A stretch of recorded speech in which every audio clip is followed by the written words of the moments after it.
Rectal suppositories are solid forms of medication that are inserted into the rectum.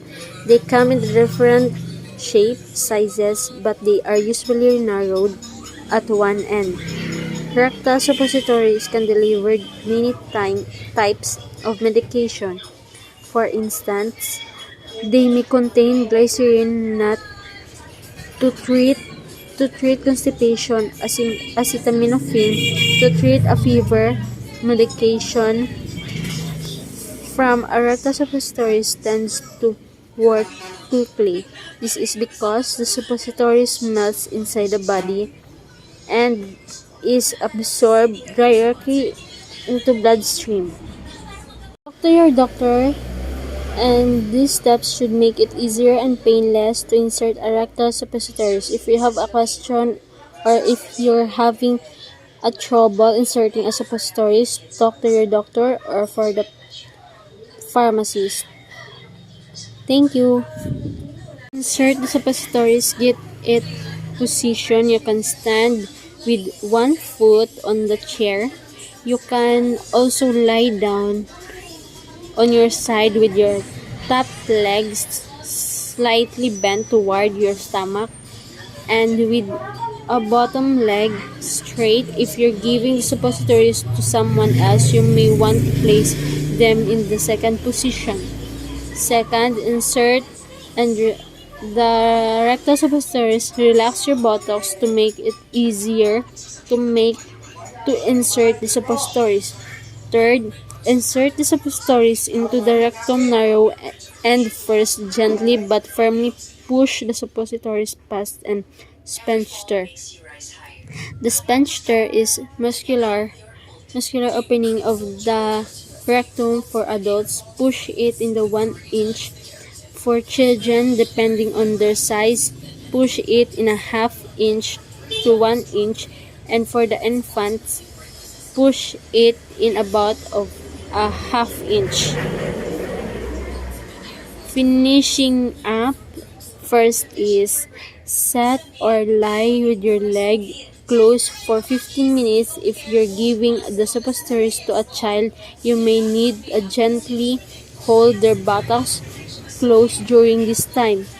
Throw away all used material and trash can. Wash your hands right away with soap and warm water. For troubleshooting, if your suppository comes out after you insert it, you may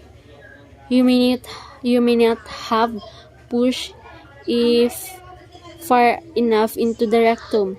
Be sure to push the suppository past the sphincter, which is muscularly opening of the rectum. For troubleshooting, you may talk to your doctor. This step may make it easier and painless to insert a rectal suppository. If you have a question, first, gently squeeze the suppositories to check if it is firm enough to insert.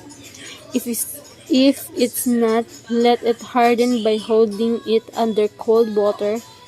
While it is still a wrapper, you can also place it in the refrigerator for a few minutes. Second, if possible, go to the bathroom and empty your bowels. Wash your hands and soap and water. If soap and water aren't available, you can use hand sanitizer instead. Dry your hands with a clean towel or paper towel. For the fourth step, remove your clothing to expose your buttocks. Fifth, remove any wrapping from the suppositories. If you need to cut the suppositories carefully, cut it lengthwise with clean single edge or razor blade.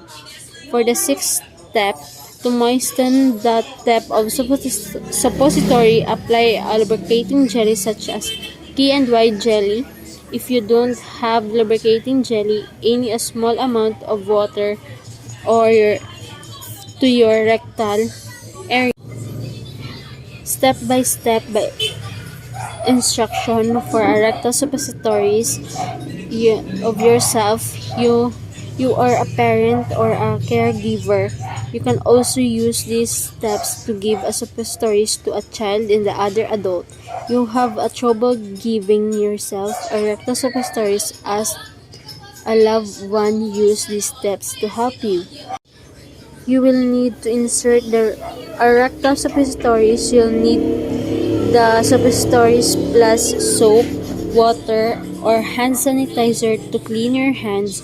You may also need a clean single-edged razor blade or and lubricating jelly.